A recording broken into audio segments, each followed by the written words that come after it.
How do you know your personal statement is done? That's up to you, honestly. I like to say that writing your college application should be fun because if it's enjoyable for you to write, then it'll be enjoyable for the admissions committee to read.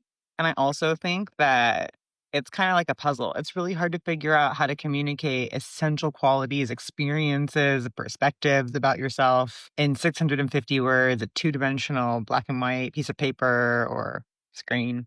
So I think that when you figure out the right way of going about it, not that there's only one right way, but when you figure out an amazing way of going about it, it feels like you've cracked a code or solved a puzzle. And it's a little bit thrilling or maybe a lot thrilling. So, when you read your personal statement, you should get this feeling of excitement like, yeah, I did it. Like, this is me. This really tells something of who I am. Like, this language really sounds like me. Like, this is something that I'm proud of. Because remember, it's your personal statement, it's reflecting you, it's representing you. So you're ultimately the only one who can know if it's ready. Someone else might tell you, this is fantastic.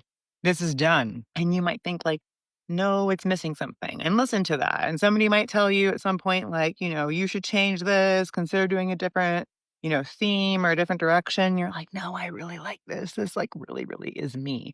I really recommend leaving it for a few weeks, which is another reason why it's important to start early, and then coming back to it. And if time has passed and you still feel confident about it and you can't find anything to change, that's when you know it's done. If you've ever picked up an old paper from school that you've written a couple of months before and found a bunch of typos or errors or different things, then you will know what I'm talking about when I say after you let something rest for a bit and you look at it with fresh eyes, you bring a totally different perspective to it. So let yourself have that spaciousness, that room of leaving it and seeing if there's anything you want to change at the moment that there's no more mistakes or nothing else that you think can be improved, and that's when you know that it's done.